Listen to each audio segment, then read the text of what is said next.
Before you even realize it, your mind begins to spin. One thought appears, subtle, almost unnoticed, yet its ripple is immediate. Most people believe that overthinking is a flaw of weakness, a sign that the mind itself is broken or fragile. But the truth, as the Stoics understood, is far more nuanced. Overthinking is not a sign of weakness. It is the natural reaction of a mind overstimulated by the ceaseless stream of impressions, choices, and demands that modern life throws at us. You are not weak. You are simply reacting to an environment that overwhelms the natural capacity of your attention. And this subtle, invisible overstimulation is where the entire story of overthinking begins. Every day, without realizing it, your senses absorb countless signals: a glance, a word, a sound, a notification, an image. Each one is a spark landing on dry kindling. Alone, none of these sparks could ignite a fire. But your mind responds. Your attention leans forward, even slightly, to grasp, analyze, and assign meaning. That lean, that almost imperceptible tightening, is the beginning of a cascade. It feels automatic, as though you have no control. But in that instant, the mind is simply responding to fuel you have unknowingly provided. And the Stoics knew this.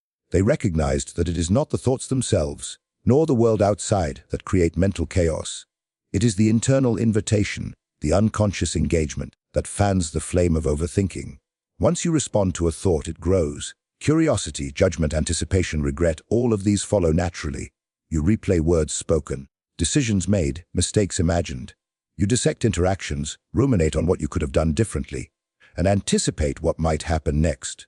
And suddenly, you are not living in this moment. You are trapped in a labyrinth of your own creation. The mind is endlessly active, yet nothing meaningful emerges from its constant motion. The Stoics would say that the mind has not failed, it has been overstimulated. Strength, they argued, is not the ability to stop thoughts, but the ability to stop reacting to them. The key is restraint. The mind is like a fire, alive with energy. Fuel it, and it consumes everything. But withholding reaction, observing without interference, allowing thoughts to rise and fall without judgment, this is mastery. A single choice, a single pause, can redirect the entire trajectory of your consciousness. You are not weak for thinking. You are weak only if you feed every thought indiscriminately. And you are strong, infinitely strong, the moment you pause, the moment you allow space between stimulus and reaction. You create a small but profound distance where peace can emerge. In practice, this is not avoidance. This is awareness. When a thought appears, notice it. Label it silently as passing. Do not interrogate it. Do not argue with it. Do not chase it into memory or emotion. Let it drift as a cloud drifts across the sky. Observe it without engaging, and in doing so, you break the chain that leads from stimulus to overreaction, from curiosity to rumination, from observation to obsession. The Stoics understood that power lies not in controlling the world, nor even in controlling thoughts themselves, but in controlling the response to them. By withdrawing the fuel of attention, you allow the mind to settle naturally, as water settling when left undisturbed. Every day you are bombarded.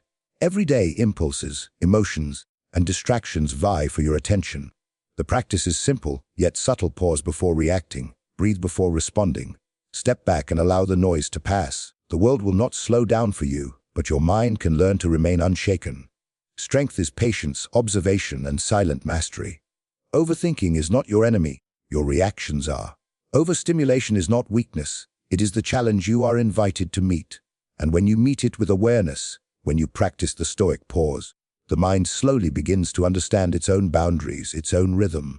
The moment you stop feeding the fire, it dies down naturally. Thoughts no longer overwhelm. They appear, flicker, and fade. You do not wrestle with them, chase them, or argue with them. You simply exist alongside them, aware, calm, and centered. The Stoics would say that the mind, when left to its own nature, is rational and serene. Chaos only enters when the fuel of attention is carelessly poured onto the spark of a fleeting thought. And the quiet, restrained mind, like a still pond, reflects life without distortion, reacts without turmoil, and rests without effort. You are not weak. You are not failing. Overthinking is not proof of flaw. It is proof of overstimulation. And overstimulation is something that can be managed, something that can be met with wisdom, discipline, and patience. With each pause, with each breath, with each moment of non-reaction, you reclaim a measure of control that the world constantly tries to scatter. And with enough practice, these moments accumulate into profound calm, into a mind that finally rests, a mind that finally understands itself, and a life that flows with clarity rather than chaos.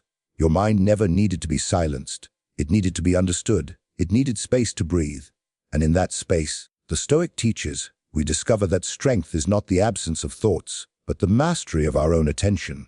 When you stop reacting to every impulse, every signal, every tiny spark, the overthinking fades, and what emerges is not emptiness but quiet, intentional, and powerful presence.